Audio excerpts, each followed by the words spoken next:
Hey y'all, it's Nona, and today I'm here with my Do I Still Love It for July 2022. And in this video, I talk to you about all of the makeup I pulled in my monthly Shop My Stash, and I let you know what I think of the products. So, I'm going to start with the palettes, I think. I pulled the LOreal Pro Palette Artist Edition Marikai. I think that's how you say it.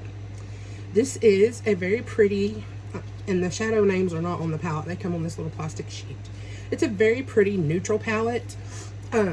It's got some pretty mauve tones, some more warmer tones, some yellower tones.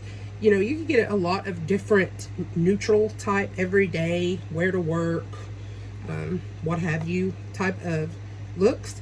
LOreal has a very nice formula. I don't hear much about them anymore. I had no idea about this palette till I got it in one of my boxes. I believe BoxyCharm. They have a nice formula. It's just like I said in the video where I used this. This is like a workhorse palette to me. You know, it has a nice formula.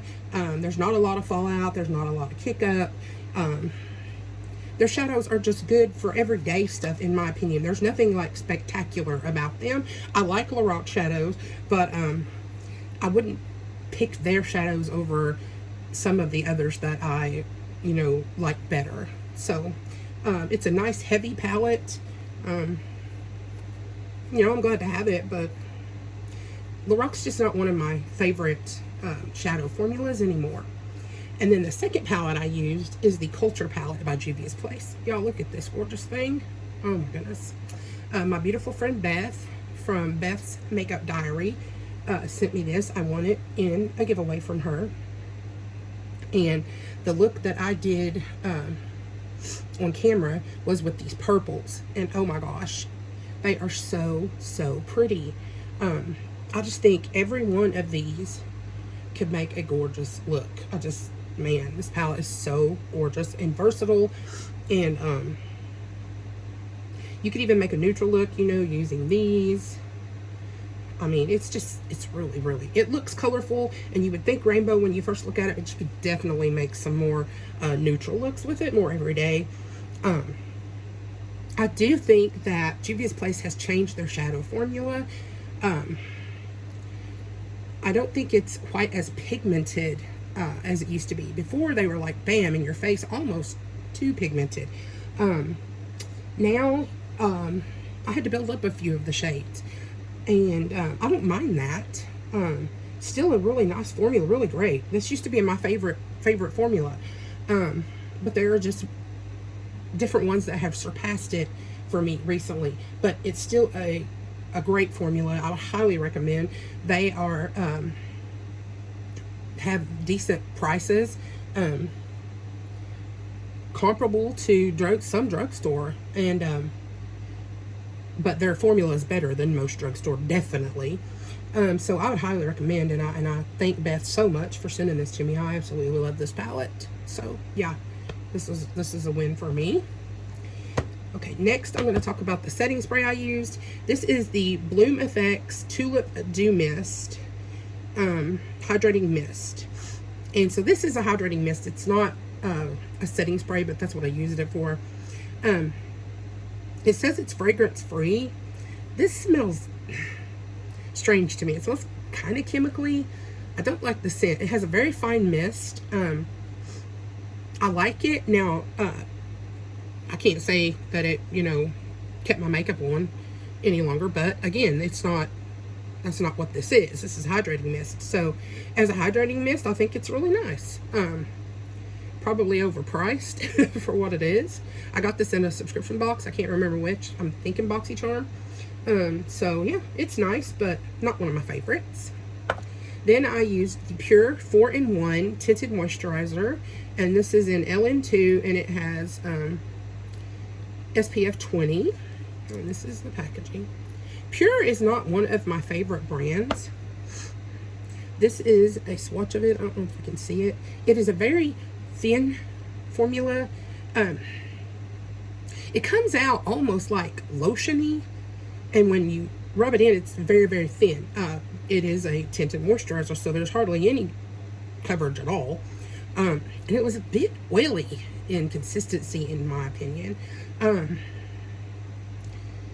I'm someone who prefers full coverage matte, and so tinted moisturizers are really not my thing. So I'm probably not the best person to give a review of a tinted moisturizer, because the things that I don't like about them are the reasons they're made.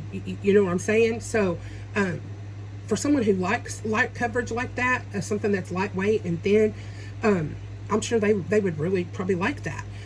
But for me, it's not one of my favorite tinted moisturizers. So yeah. And then I got this Jecca Black liquid concealer in 1.0. I got this in, I think, Ipsy Plus. The thing I do not like about this is the applicator, and I'm not going to open it and show y'all, because as soon as you take the lid off, the product just starts squirting out. I mean, no pressure on it. I could be holding it right here. Absolutely no pressure on the tube at all, and it just starts gushing out. It has an applicator that's slanted, and it's shaped like a lip balm style, if y'all know what I'm talking about. This is it right here. It has really nice coverage. It's a tacky concealer. It doesn't really dry down. The coverage I like, the shade I like. I can set it with powder and it's fine. It doesn't feel super drying. If it was in a different package, I would really, really like this. But I just hate to even open it up because I know it's just going to gush out all over everything. So, no. I prefer concealers that have a wand. That's just, I don't know, that's just the way I am. Okay, so now the primer that I used is the Wet n Wild Glass Correct Primer. And this one is the correcting one for redness, so it's green. It does not, it doesn't show up. Once you rub it in, there's no green tint to it at all. I don't find that it might tone the redness down a little bit, but I don't think it does much correcting. But it's right here, and I don't know if you can see. It's kind of, see that light shimmer? That's it. It is glass. It says glass in the name. So it's kind of a little bit illuminating. Now that, it does really well. And it dries down pretty good. I do like it, but for them to say it's color correcting, I just think that's misleading. So if you're buying it for the color correcting aspect, I would pass. If you want something that's a little glowy and illuminating, yeah, it's good for that. Okay, so then let's do the powder I used. I used the Zoeva finishing powder in Outstanding. This is, it reminds me of the Wet n Wild Reserve Your Cabana bronzer that everybody loves, including me, that they've discontinued. It reminds me of that, but in a loose form. It's not glowy, but it just has like a light, it makes your face almost look a little luminescent. I don't know, that's probably the wrong word. It's not shiny, it's not glittery or glowy, it's not like a highlighter. It's a very light, thin powder. It doesn't have like coverage or any like color to it. It is what it says. It's a finishing powder. It's really nice. I like it a lot. But I will say that I prefer the Wet n Wild Reserve Your Cabana, especially for the price. But it's really nice, y'all. I can't complain about it at all. It's a really nice powder. The bronzer I used is the Complex Culture Sun Bath Baked Bronzer, and it is in Play. And I love Complex Culture products. I love that they're simplistic matte packaging. It just looks so chic. This bronzer is very light, even for me with my super light skin. And this is it here. It is not shimmery, but it's definitely not totally matte. I mean, it is a baked formula, even though it's not domed. It's a beautiful shade. It blends out. It's not too orange on me. I like it. It has a really nice formula. It's thin. It feels really thin, but it's pigmented and it blends out I mean, almost to nothing. Like, it melds into your skin. If you overblend, you'll totally lose the color. I mean, it's just so pretty. So I really, really like this. I would like to get it in a darker shade. The highlighter I used is the Maybelline Master Holographic in 050. This one does not have a name, just a number. And it's a white with a light pink. It's a little glittery. This is it. It looks a lot like the Milani shadow, but this is it here. It's definitely more white. And the Milani shadow is more pink there, but it's very pretty and super shiny. But when you blend over it, it doesn't really show the glitter. I wore it in the look that I did on camera with the Culture palette, and I love it. It's just so pretty. It's shiny, it's beamy, it's glowy. It doesn't look like a stripe on your skin. It's just really pretty and super easy to blend on. I like it a lot. It reminds me of the, oh my gosh. The one that does Rodeo Drive. Those highlighters. I cannot believe it. Y'all, I can't remember stuff right now. The Nikki Tutorials Glazed Donut one with that brand. Oh my God. Is it Ofra? I think this reminds me, it's reminiscent of those. I really, really like this a lot. The blush. I got this in BoxyCharm. It is the Araceli La Fleur blush, and it is Dahlia and Layla. And this is the packaging. Very pretty. And it is a double pan. The pan is crooked. I don't know if y'all can see that, but it's crooked. And it's really bothers me. I know that should be insignificant, but man, come on. Anywho, this is very nice formula. It's very silky. I mean, you touch it and you get a ton of pigment. It's just, this is a blush topper for me, and then the matte blush. This is the shimmery one here, very light peach. And then this is the matte one alone, very bright, beautiful coral. And then this is the two of them swirled together. You can wear one, the other, all, or, you know, whatever you want. But it's a very nice blush, besides the pan being crooked. I would like to have some more of these. I really would, like a darker one, and maybe even a more neutral one or a more cool tone one. I like it. It's a really nice formula. That's all I can say this time, huh? I'm not very good at describing products, and today it's so hot, it's like it's baked my brain. Okay, so now let's do the brow. This is the Benefit Brow Styler. It has a pencil on this end, and it looks white. That's the way I got it. I think I got this in Ipsy Plus. This is it swatched right here, so it swatches the correct color. I have number 4. Some people were saying it's expired, which it probably is, since it's got that white sheen on it. It worked fine in my brows. The other end is a powder, and you screw it off, and it has this little brush here, and then inside here there's a little powder cake. I used that in the front of my brows. I used to use only powders back in the day. I like powders. I just think a pencil's easier for me these days. I really like Benefit brow products. I don't like the fact that this one looks to be expired, but it's a great product, and I like the color. So I just wish that it was not expired. Anyways, I'm not telling y'all to do this.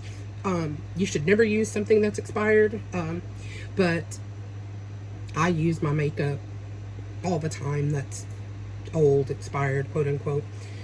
So you do you, but anyways, I know some people were super mad about it, and so yeah. The next thing I used is the LA Colors Auto Eyeliner in Full Moon. It's just a blue liner. I got this at Dollar Tree. It's just a retractable liner. This is it here. It's a really pretty color.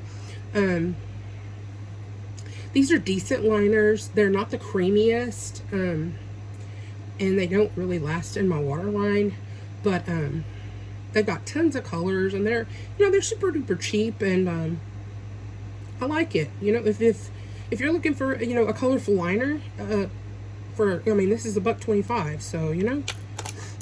And then the next one I used is the LA Colors Shockwave Neon Liner in Vivid. These are my favorite. These LA Colors Shockwave liners are my absolute favorite. It's a retractable as well. And this is it here. And I love these. These are very creamy. You don't have to put any pressure. Just touch them to your eye and they just glide right on. I have super watery eyes and nothing stays in them. Absolutely nothing. But this liner, this formula of liner stays in there longer than any other one that I've ever used. So I highly recommend these. And they're fairly inexpensive as well. And then the last two things are lippies. And I used this Revlon Color Stay ink. And it is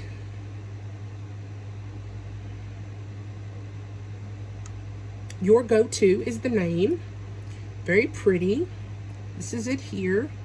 I like it a lot. It's more cool toned on the lips than it looks on my hand. It's a brown, but it has some pink undertones to it. It's a very nice formula. Very, very comfortable. I think it's the perfect name for it. Color Satin Ink. I've been calling it Color Stay. It's not. It's Color Stay Satin Ink. So, yeah. I really like this. I want to get some more. I don't know if they still make it or not. But I think my friend Clara sent me that. Clara Barrera. But I love it. And then the second one I used is not one of my favorites. This is the Clean Color Madly Matte Lip Gloss. This is not a lip gloss. This is a full-on liquid lipstick, and it's very matte, very drying. I mean, you put it on and it's practically dry right then. In the tube, this kind of looks purpley to me, but on my hand, it's very pink. It dries down darker than when you first put it on. When I first put this on, it looked so, in the look I did with the Culture palette, it was so pale looking. I just looked dead. I added a couple other glosses on top of it to try to tone it down a little bit. Not the biggest fan of the color or the formula, so yeah. And that is it. That's everything. So if you like these types of videos, please like, comment, share, and subscribe. Hit that bell so you're notified every time I upload a new video. Love to all. Talk to you soon. Bye-bye.